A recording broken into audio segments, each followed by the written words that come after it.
Well, I want to thank you, all of you, for joining us on this interview of the Glen Eyrie Retreat. All of you were asked to do this interview because you have participated in the retreat in Glen Eyrie, Colorado. And I thought it'd be good for people who are watching this interview to know who all of us are. And so we are blessed to have Dottie White and Steve Hayes, Jeffrey Rasco, Sonal and Kirk Ellison, and Tiana and Don Carroll. And I thought it would be good if I began with a little bit of background, how we came to have a retreat at Glen Eyrie. For several years, I have been spending my own personal conference time at the Glen Eyrie Retreat Center that's just west of Colorado Springs, tucked up in the mountains there. And it had been a time of silence and solitude for me, of reassessing my personal life and planning my ministry for the next year. And then beginning in 2016, we added Glen Eyrie to the spiritual formation ministry for those men who had invested in and completed the 1-year spiritual journey. And that year, 19 men made the trip, and we've continued the men's spiritual formation retreat every year since that time. Then in 2017, we added a couples spiritual formation retreat, and we've continued it every year as well. And then in 2019, we added a mixed retreat for those who were not married and not men, but who had indeed completed the spiritual journey. And it's pretty amazing. During those 4 years, 2016 to 2019, 153 individuals have made the trip to Glen Eyrie and spent that time in silence and solitude and in this wonderful community for each of the groups that went. And we stayed together in one of the lodges. We ate our morning and evening meals together. And then we spent the time at midday, usually 6 to 8 hours on our own, alone with God. And some of us would hike up into a quiet spot in the mountains. Some of us would find a comfortable bench on the campus of Glen Eyrie, or maybe even a cozy chair in the castle itself. And we focused on intentionally giving every participant the time to walk slow, to read, to ponder, to seek, to listen. And we enjoyed the mountains. We felt the wind in the trees. We saw the bighorn sheep sometimes come down out of the mountains, walk across the campus along with some deer, some wild turkey. And it was just a wonderful experience for a long weekend. And I want to hear your thoughts on this experience. But before we get to the actual interview, I want us just to pause for a moment and play a short 2-minute video that was produced by Pikes Peak Aerial. It's a beautiful flyover video of the Glen Eyrie campus.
Of course, I would have enjoyed having all 153 people to share what their experience was like, but 153 tiny little Zoom boxes would be quite small.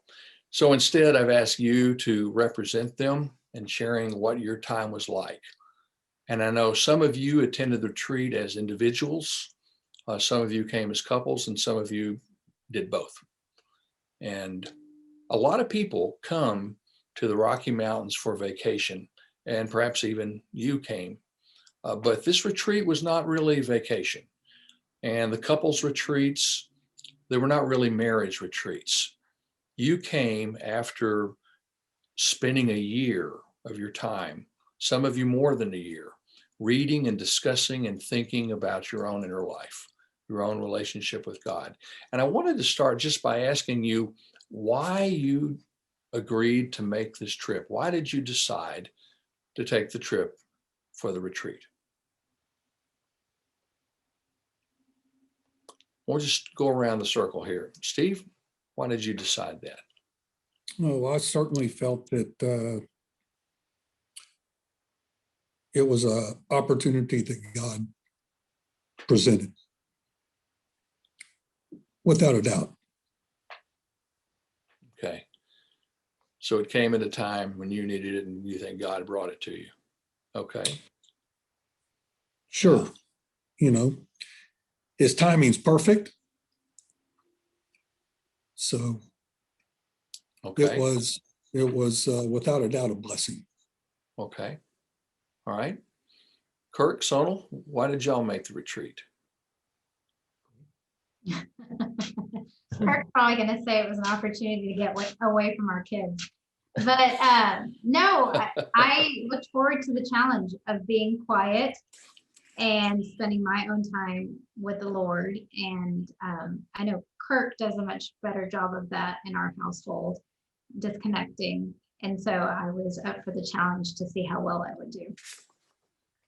All right. And it was a very easy decision for me. I jumped at the opportunity, not just because to get away from kids, but some people struggle with, the concept of spending a lot of time just by yourself or in silence, but that's something that I jumped at. I cherished that opportunity. But some of the things we talked about were, well, we'll get into this more, but how I would like to take this back from Glen Eyrie back to Dallas, to busy Dallas. Well, whether that's possible or not, the opportunity to just break away, break free from technology, and for me, busyness, any opportunity to get away from busyness, I'm all for these days. And so that was the main reason I wanted to experience God without the distraction of extreme busyness. All right. All right. Don and Tiana, what about you? Me? I don't know why I went originally, to be quite honest. And when you would describe it to me, and I think the first time I went, I didn't know what to expect, and I didn't even understand exactly what it meant. We're going to spend time in solitude, and I'm, in a busy world and busy life. I didn't know what that was going to look like or what that meant or anything. But as I've gotten older, I have learned that sometimes you just have to be open to doing things that you don't know where it's going to lead you. Whether it's the friendship I have with some of the men that went that first time, or the friendship I have with you, or whatever it was, it's like, okay, so these are all brothers of mine that I trust, that there is something to all this, even if I don't understand it. So I'm going to go and I'm going to experience and see where this leads, or what, you only know what you know, right? You don't know what you don't know until you actually go and experience it sometime. And so sometimes you have to take that step out there and do something that you are real puzzled by, quite frankly. And that's sort of what led me the first time to take the opportunity. Tiana and I went together on the couples retreat, and I think I went to one of the other men's retreats one of the other years. And those the second and third time, I knew what to expect. And what I didn't get completed the first time I went, I knew, okay, so I know what I'm getting into now. I know how to approach this different, this time. And so the second and third time, I, without question, it was something I wanted to jump at and something I wanted to go with. Okay. And for me, Dawn had already gone. And so, I'd heard about this place and the beauty that was there. I mean, God's beauty that was presented. And for me, I'd also I'd like Kurt, love some quiet. And we have 3 kids, so there's not a lot of that. But so, I mean, it was a great time for us to go away and experience that together and alone. Like, we had our solitude time too. So, Right. Yeah. Well, great. All right. Well, Jeffrey, what about you? I know you did quite a bit of hiking. I was going to take the opportunity to be as active as I could, I think. I had been before. It was my senior year in college, and I went on a retreat. It was a leadership summit that Appling Christian put on for some College of Business students. And we spent, it was between, I guess, the 2 semesters in January before the second semester started. And it was a beautiful place. It actually snowed the first night we got there, and that was really, really cool. And so I knew what the geography was, and I knew that the location was beautiful. And I was up for the challenge, like Don said, of just being quiet, because that is not something I'm good at. I don't like it. I prefer to be busy, and I don't like to sit idle. And so I knew it would be a challenge, and it would take me a while. So I had the benefit of knowing what it was going to look like when I got there, except seeing it in the spring this time. And it was just confronting the challenge, being ready for that. Okay. All right. Dottie, what about you? Why did you go? Well, I guess it was the first opportunity, because you took the men on a retreat, then you took the couples, and I didn't fit in any of that. So the first time it was offered, I jumped at the opportunity, because I'd heard you talk about some of the experiences that people had had and how beautiful it was. And I was eager to go for those reasons. Mm-hmm. And I wish you would have it, singles could go again. I wish Well, it had been opportunity available when Fred was still alive. He would have loved it. Right. Yeah, that would be wonderful. Well, I hope we can. The sad thing about, there's a lot of sad things about 2020, but one is I had 3 retreats that were canceled. And so I'm looking forward to getting those back up and running again. How would you, if you kind of go think again, all of you, and how would you just describe, if you step back and say, my overall experience, the retreat, what was it like? What are some words that come to mind as you look back on that? And you can combine all of your retreat experiences, but what comes to mind? How would you describe it? Anyone? Peaceful, beautiful. Kirk likes to hike a lot too, Jeffrey, and so I hiked a ton. Sometimes with him, sometimes without, but he was hiking all by himself too. There were many beautiful spots that I would never have experienced if we didn't hike and then spend our own time alone at those spots. So also a word that comes to mind, especially from our couples trip, is hammocks. Because remember, we were the ones that brought our hammock, and we were able to take that to very crazy spots and just hang over cliffs even. I mentioning Kirk hiking a lot. I have a memory of ending one of our retreats, and we were all down in the staging area getting ready to leave. And we had a little bit of time left. And I remember Kirk looked at his watch. He said, I think I've got time for one more. And I think there might've been one trail you had not done.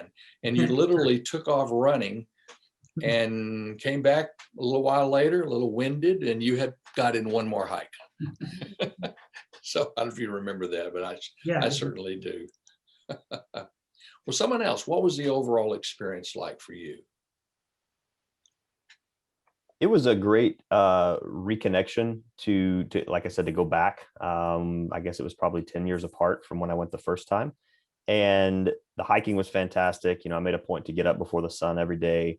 I wanted to see the sunrise from the mountaintop. And so I hiked up early. And then Bob, you even asked me to lead you one morning. We did that together. That was a very special memory together. And So I'm thankful for that, but you can get that anywhere on any trip, like you mentioned on vacation. So the biggest takeaway for me was the challenge of being still and quiet. I don't like to journal, or at least I didn't at the time. I've picked that up a bit more now. And so I forced myself to write and just to let the Spirit lead me wherever that might be. I'd read a little, I'd write a little, I'd pray, I'd close my eyes, probably fell asleep a few times out in the grass, and just really force myself, okay, I don't have anything to do for 8 hours. I might as well just soak it up and see where it goes. And it started raining the afternoon of our first full day. And I took some shelter on the porch of one of the little cabins there in the main area. I just wrote for hours, and I was at a place in my life where I was really struggling with some direction and what is God calling me to, and what do I want for my family, and we've got young children, and so it's just a good time of reflection that too often we don't get. And that's one of the big lessons we learned from the rhythm study is if you don't have any margin in your life, you have no room for God to work in the quiet moments because everything is scheduled, everything is planned. How could God possibly lead you somewhere new without, literally crashing into your life in some form if there's not space for it? So this was definitely an opportunity to explore that space. Wow, that's good. Yeah. Something else. Well, I'll say decompress, I think, is something that I definitely, it took me 2 or 3 days the first time I went to get to the point where you decompress, but I think it made a huge difference when I let myself relax. Sometimes some of us work for large corporations and things like that. And I've always heard people say, you don't know that you're in the pressure cooker until you get out of the pressure cooker. And then you realize how much of a pressure cooker you were in. And that's what I'd sort of identified with the first time I went, for sure. After a couple of days, I realized, oh yeah, life back home is a pressure cooker all the time. I mean, there's so much, the world continues to grind on you nonstop all the time. And until you get away from it, you don't really realize how much it's doing it. And Jeffrey, it's interesting you mentioned the day that it rained, because I also got caught out, in nature when the thunderstorms rolled through, and I happened to be up on one of the rock faces and managed to get up under a rock. And that may have been one of the most peaceful, hard rains I've ever been in, because I was by myself. It was quiet, and all you could see, all you could hear was the rain. And I just look around at nature and, would sit there and think, this nature, these trees, these rocks, they do nothing but sit here all the time in whatever the weather is. And it just, I guess it was one of those aha moments of, but what am I doing with my life all the time? I'm running around, chasing my tail half the time. But you look at another part of nature and it's very peaceful, and it just does what it's supposed to do, right? God created it to sit there, and those trees just to be on that mountaintop. And if I hadn't had that moment of getting caught in that downpour, I wouldn't have connected those dots. So that was when things started decompressing for me that first time. So that's one of the I guess just descriptors that comes to mind when I think about it. All right. Okay. Other thoughts? I'm also an early morning riser. And I got up, and you know this story. I got up one morning, probably about 4:30 or 5, and there was a bench just a little distance from the place where we were staying. And there was nobody up, and it was dark as could be. And there were millions of stars in the sky and the moon. And I was sitting on that bench, and I was talking to God. And I said, Lord, help me to feel your presence in this place. And he showed me that he was with me. I was sitting there. There was not a breeze blowing. It was as still as it could be. And when I said, Lord, help me to feel your presence in this place, this gentle breeze went right across my face. And then there was no more breeze the rest of the time I was there. Wow. Yeah. You know, we don't have places in Dallas where we can look up and see the stars. Mhm.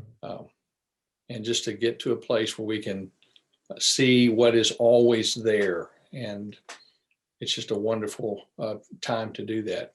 Anything else? What was it like for you? You know, I hiked up the mountain every day as well, like Jeffrey and Kurt and Bob. You were up there as well, and I actually found a place that was on the cliff, looking down into the drainage where the waterfall was, probably about 3/4 of the way to the top of the mountain.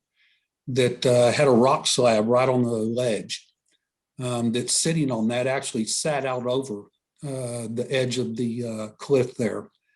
And that's where I would do my reading and journaling and alone time each day, and just a beautiful scenery, obviously quiet, alone. But the neat part of it was most of those hikes up the mountain, I was actually going with someone. So we would split off once we got up, but you had the fellowship of one of your brothers going up there with you, sometimes three of us, and then breaking off and being alone. And generally we would come down alone and go different trails to go back to where our cabin was. But, it, as everyone else said, interesting for me. As soon as we got there, and I've spent a lot of time in the country doing various pastimes. So I'm used to being alone and being able to really channel everything away and not have to, I can get away from things rather quickly. And I felt like I did that there without any problem whatsoever. But it wasn't until a few days in that I realized that I had actually gone to a completely different level of basically walking away from everything going on in your daily life. Whether that's work, I happened to be during a work transition at that time, had just got through with some health situations where I'd spent multiple weeks in the hospital having chest surgery. It was really unique to be able to walk away from every bit of that. And have the, I don't know, it was quite a blessing, not only my alone time, but also that, you can call it bonding, but just the time with my brothers as well. It was so impactful for the entire trip. Yeah. Wow. That's wonderful. You've already started talking about the place itself, but Glen Eyrie itself, it's a beautifully maintained campus. It's the campus is, it looks like it's a golf course kind of grass, just beautifully maintained, but it's surrounded by wilderness just a few steps away from the campus. The campus is quite large, and you could find a quiet spot on the campus itself, or you can step out like a lot of us did and find some wild areas pretty quickly too. And it's not just next door to Garden of the Gods, if you're familiar with that, and it looks just like it. It's got this massive stone rocks jutting out of the ground all over the campus, and these lodges were tucked back into these little valleys between them. And just, if you would, just comment on what the site itself is like at Glen Eyrie. How did it strike you? What did it look like where you were? Well, I will never forget the grass. You mentioned the grass. So I, had a picnic blanket and went out and sat on that while I was there. And which of course you can take your shoes off and you feel that grass with your hands and your feet, and it's cool to the touch. And it, but then of course you have the wildlife that comes across in front of you. I mean, just, a few yards maybe from you. And so, I feel like I can close my eyes and remember that grass, and it just sounds silly. But just I think the peacefulness of that, or, and you're kind of tucked down into these, like you said, rocks, with the cabins around, and it, not to mention the beautiful castle, but I don't know, the grass stands out to me. All right. So that's where I Okay. spent a lot of time napping, maybe a little, and journaling. So Yeah. it was cool.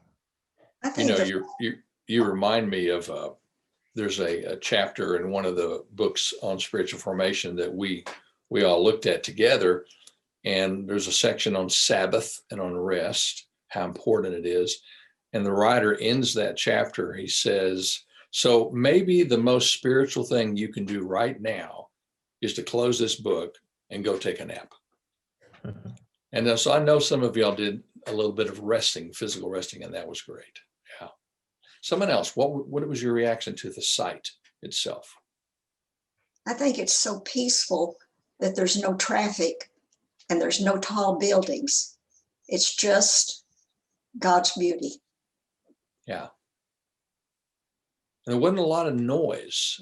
I mean, we're not far from Colorado Springs, but we're through some valleys and behind some mountains, so we don't hear that city at all.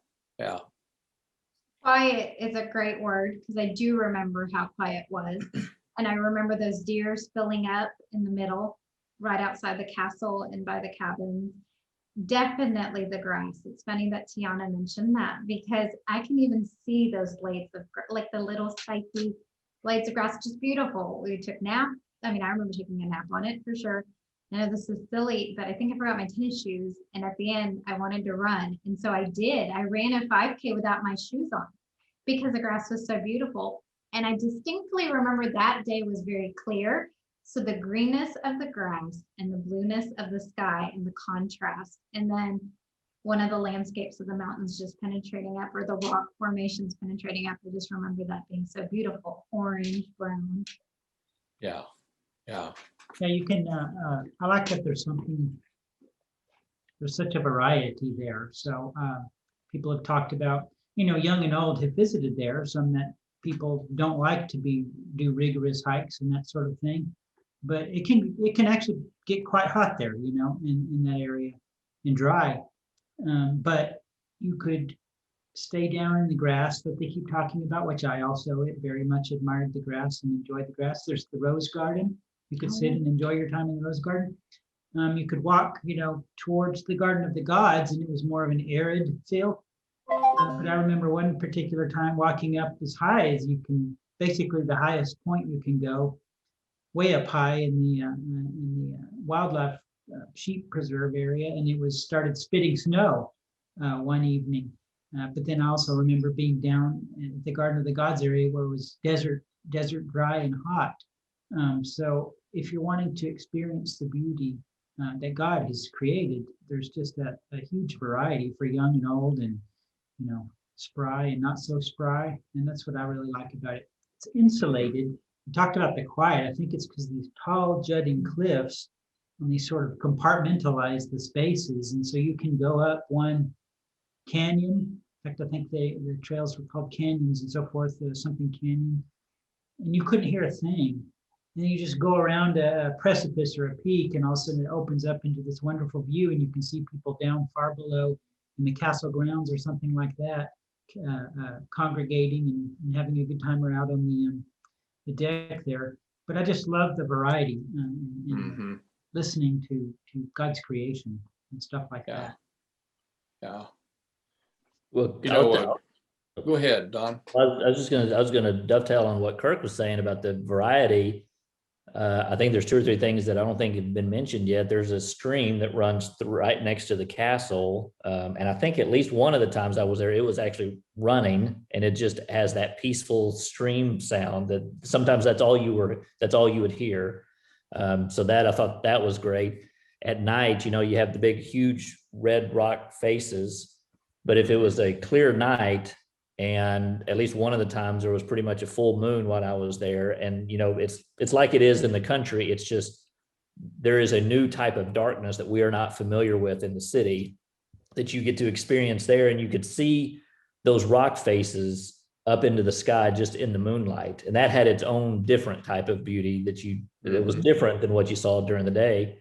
And then the third one I remember is, going over to overlook the Garden of the Gods. A number of us at different mornings would get up and watch the sunrise, hike up to the top of the fire road, the famed fire road that you would have to climb, and just watch the sunrise literally come up over the horizon. And, that's got its own beauty, because you're at at one of the top, the highest peaks in that area, overlooking the Garden of the Gods on one side. And then you just see the sun coming out, off to your left. And you're there with, like what Steve was saying earlier, you're there with your brothers or your sisters and all these people that you go to church with. And you build this camaraderie that in this different environment that you are not normally in. And it's just enhanced by the whole beautiful creation of God that's around there. We've talked about being out away from everything, and Glen Eyrie it's not nearby. It's not near Dallas. It's an 11-hour drive, because that's actually my favorite way to go there, is to build a kind of a drive of solitude into the whole experience. And I say that because you don't go there and then decide to come home easily. You don't do that. And but getting away is kind of the part of the experience. But I've already heard it that sometimes once you're away, it's sometimes difficult to calm down. And I was going to ask you, some of you have already shared this, but was it difficult? Did it take a while for your spirit, your soul, your heart to slow down and to calm down? And what was that like?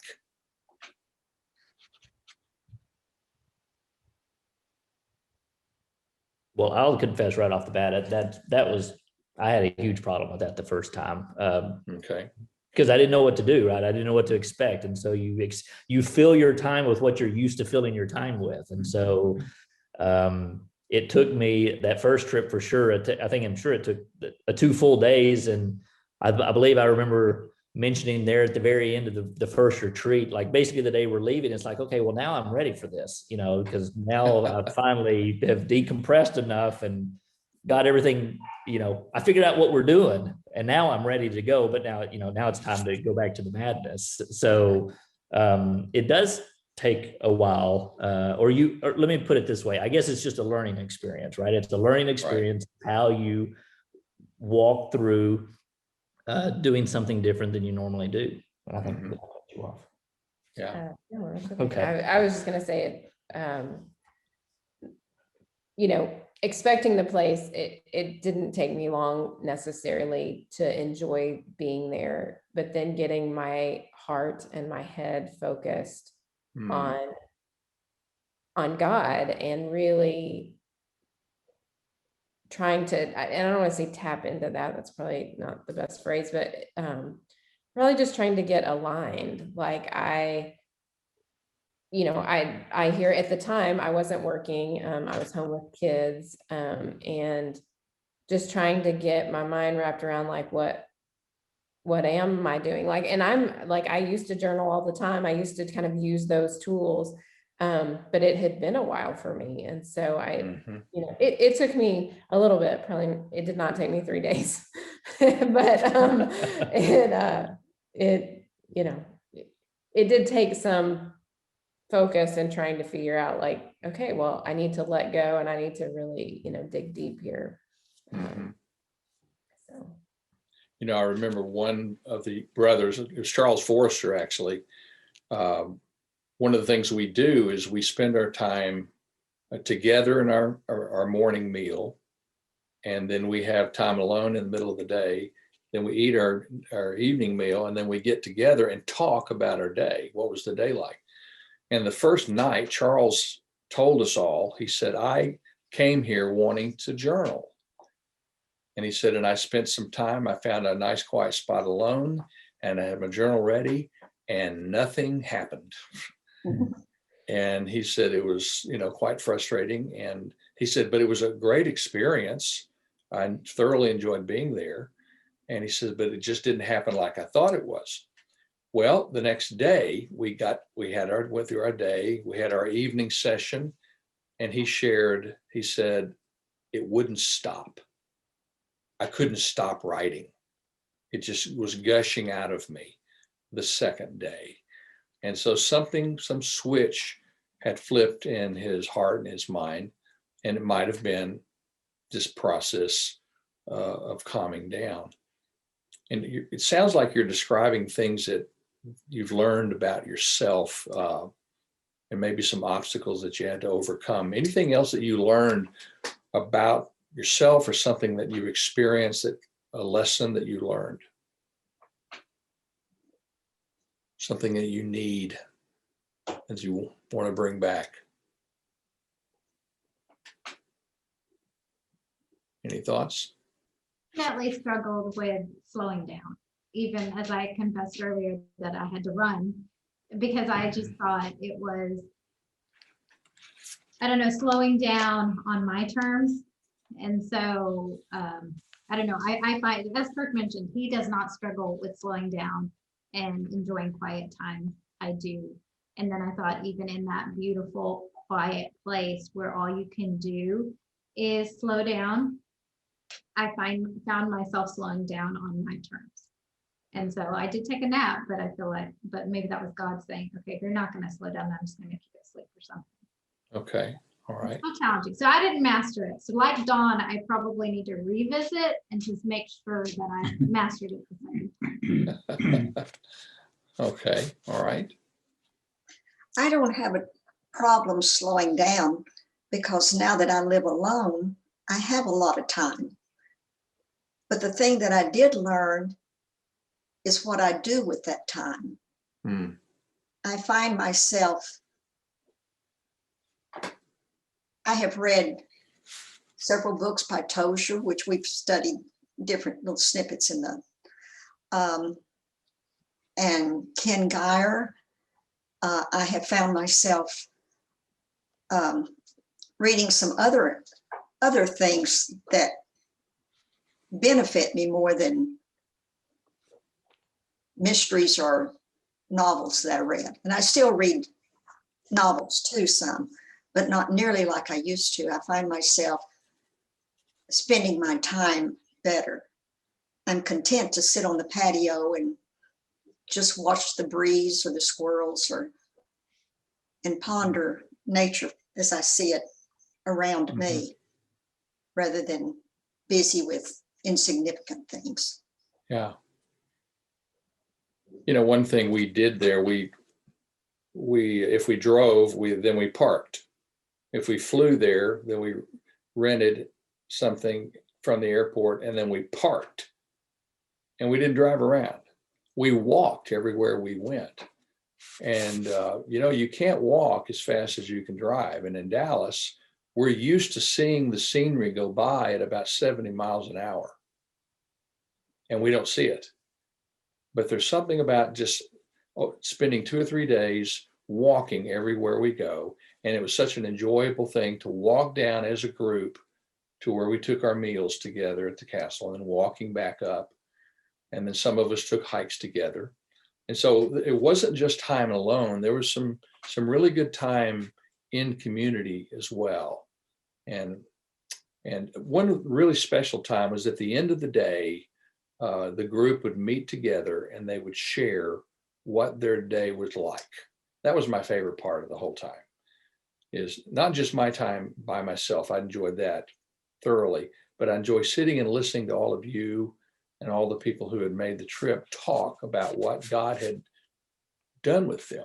And I wanted you to talk about that for a minute too. How did this time together of sharing stories, hearing about each other's experiences, how did that impact you to hear what happened in other people's lives? I'll go. I think that first night, hearing Don say, I have no idea what I'm supposed to be doing. made me feel really good because I knew that I would probably have that same struggle. I didn't like to journal. I didn't really like quiet. I've mentioned that. And so it was going to be a forced time. And I looked around the first day and I saw people just head down, writing, reading. I felt like they were being very intentional. And I had some pretty big expectations for what I expected God to do with that time. I had already teed him up for failure if he didn't deliver. And I'm just really glad that Donna was quite frank. I mean, others, had some comments, but Donna was just like, I'm a fish out of water here. I don't even know what I'm doing. I mean, I got so many things on my mind, and that's not unique to this retreat. I mean, if you go on vacation with your family, if you go with just your spouse, usually it takes a day or two to really leave your regular life behind. And so that's not unique to this. In fact, I think it might be amplified though, because we all have this expectation of, I'm supposed to get there and essentially be in solitude. And I know that's why I'm going. So there's this anticipation. So that, I think that was the benefit of having that group reconnection at the end of the day, because you heard different versions of where people were. I was immediately able to unplug. I had a fantastic time. I found the best spot in the shade with my hammock. Another guy's like, man, I wandered around for 3 hours. I didn't find a spot. I still don't know what I'm doing here. I can't turn my mind off. And it just, wherever you were on that continuum, I think it made you feel okay with where you were. And if it had just been a solitary trip by yourself, if you had sent us out there individually for 4 days and then come back home, I don't know that we would have had the same experience, because I think there's a validation in the group, the going away, coming back together, and understanding where everyone else is too. Yeah. There's a lot of honesty every night talking. The very first trip we took, and Steve, I think you made that one with me. The very first night we went around the room and we said, well, how was the day for you? And we started with one person, and I didn't realize that the guy next to him was terrified at my question, had not expected it, but we went the other way and we went around the room. And so this man that was terrified, and I'm not going to name him, but he was the last one. And when we got to him, he was crying like a baby. And he just said, it was a very difficult day for me. And it was but it was a beautiful moment as brothers. And you could just hear everybody kind of telling him, well, I had a tough start too. And there is a little difference, Jeffrey, in that, when we go on vacation, I've got some alternatives if I want to. I can flip that television on. And, but here we kind of said, no, in fact, there's not a television on the campus. You can't buy a newspaper on this campus. And some people had even said, I want to try to fast from social media, from technology. And some successfully did that. So it can be difficult. Somebody else, what was that time like of hearing stories shared about the day? Bob, that first night, I think, really played out exactly as it was intended to be. It was really neat, because what it did is it set the table for the rest of the trip. There was an immediate openness, transparency with everyone involved. Everyone was comfortable that it was a confidential group of brothers. You could share exactly what was on your heart. There were people that I know shared things that normally they would never have done. They shared parts of their story, shared insecurities, things they were struggling with. It really was transformative of the entire trip from that point forward, because the relationships, just the closeness, the compassion, just the the brotherhood that was formed through everyone there. And that, for me, you, Gary, Brantley, and myself were the senior crowd of our group. And of course, I'd been in one of your first classes, and you and Gary being mentors of mine, we were already very close. So the rest of our group, as you know, were the 30-somethings of our brotherhood at the church. So Kevin and Carrie and Chris Hibbets and Brian Davis and Jacob Morse and Michael Taylor and Chris, Mark, Monty, Charles. You can go on and on. It's a wonderful group of individuals that I knew all of them, but I really didn't know them. Yeah. And it led to a relationship that we became very close, not only in our faith, but also in our friendships, to the point that it just grew from there, where we would get together for lunches. We'd get together to have coffee. We'd get together to go out of town on trips together. We'd get together to play golf. That to this day, every Sunday, if you haven't already talked to them during the week, you're seeking them out every Sunday to catch up on them, their family. They know you're there for them. They're there for you. It way beyond just the personal spiritual growth. And, for me, it was big to my whole thing that I came away with was less of me and more of him.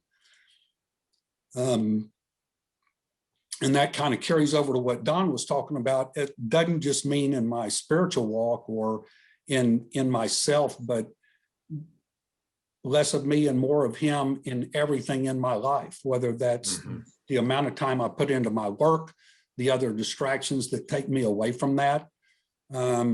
Those combined together really were so impactful. But honestly, I cherish the brotherhood that was formed. Yeah, that's wonderful.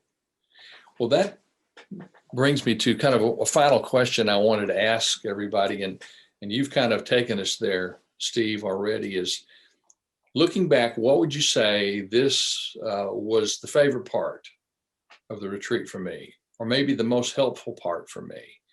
And it may be something simple, and a moment, something that happened. It may be an overall conclusion you reached about yourself, a decision you made, but just what was your favorite part? And if everybody could speak to that, and that will be the close of our time.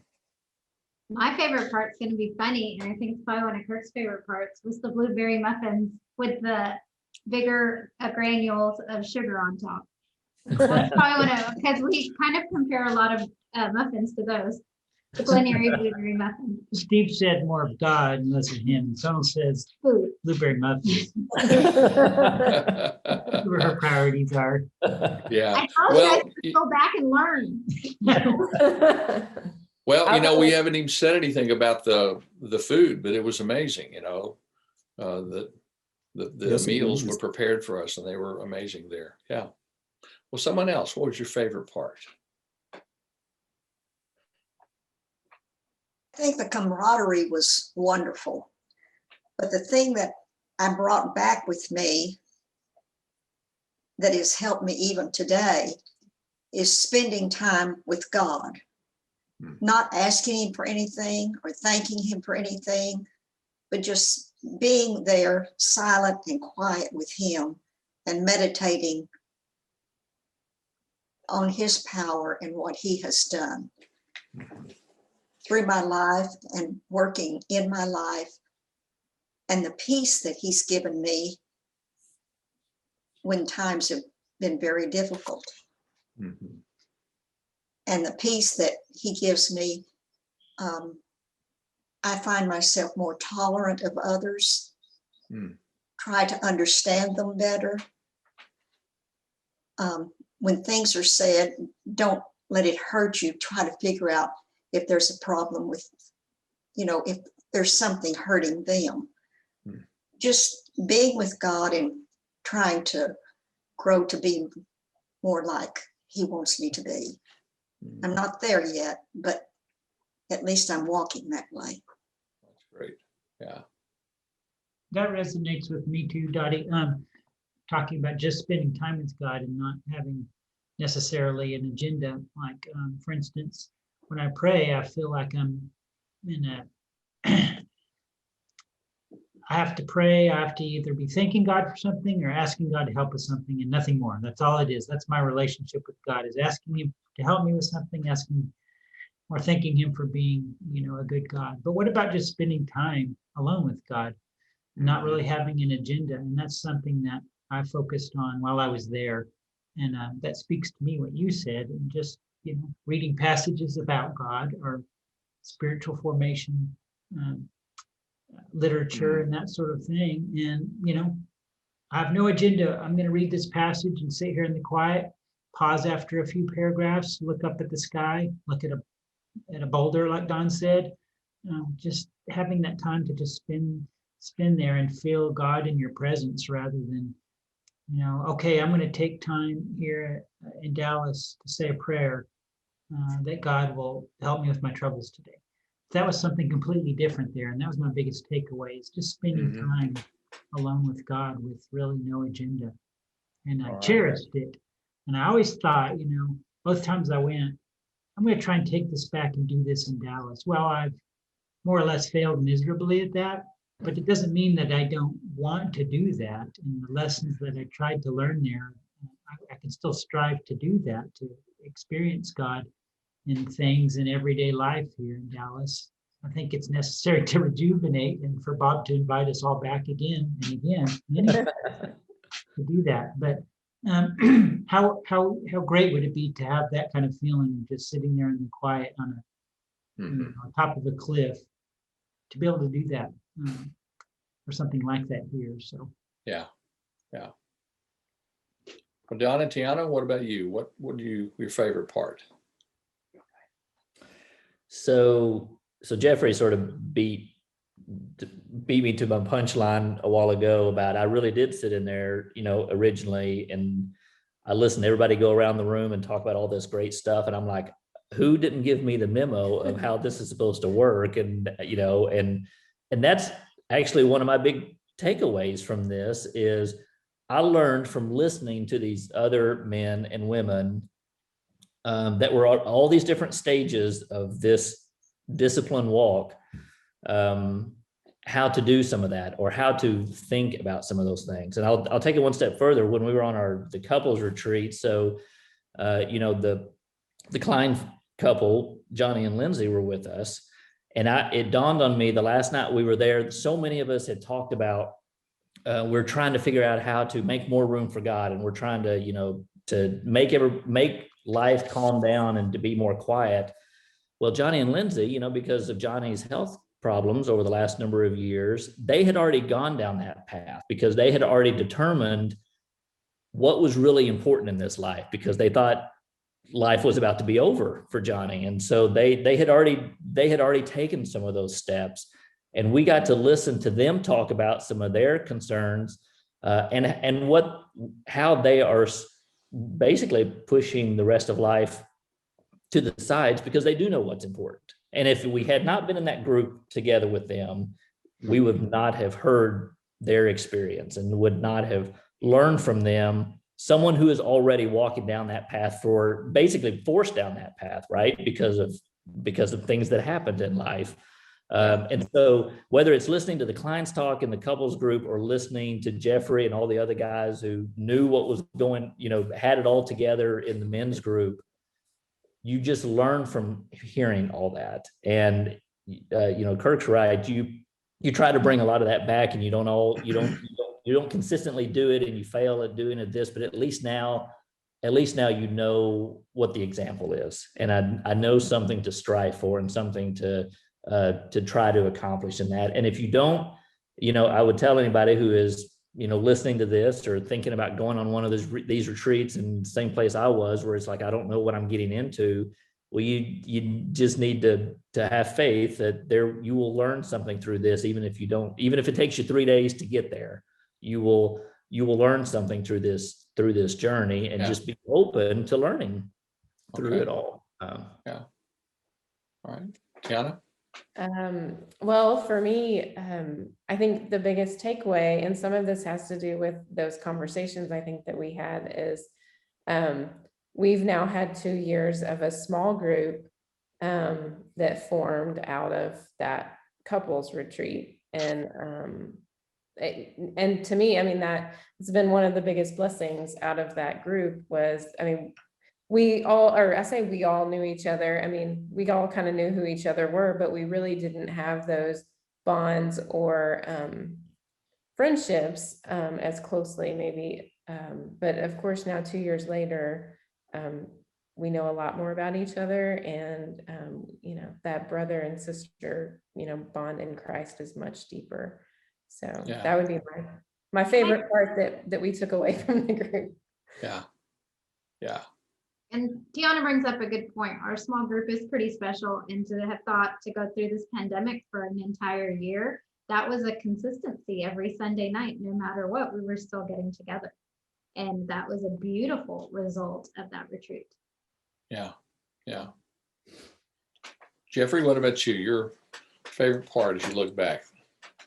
I think it was the exercise, just knowing that you could do this, and knowing that if you're intentional about carving out space and time and being open to allowing God to do something with no agenda, as I came in with, it was not a success at the beginning, but most of us have probably had a mountaintop experience of some sort, a beautiful place, some wonderful moment in time. And it's hard to come down from the mountain back to life. I think one of my favorite parts about hiking very early in the morning and watching the sun come up from the location that many of us talked about is, while you're perched up there and it's so quiet and you can see Pikes Peak off to one side and several of the other mountain ranges, you can look down and you can see the freeway and those poor souls who are just going about their lives with the same hectic mess that you left behind. And you just feel this amazing privilege being separated from that. And also recognizing that, I think, Don, you may have said it early on in this discussion, the world keeps going, but these trees and rocks just sit there and they're doing exactly what they're supposed to be doing. And so recognizing very tangibly, the world will continue to unfold as it's supposed to be, with or without you in the place that you think you're supposed to be. It just gives you a perspective of how insignificant we really are in the grandeur of what God has built.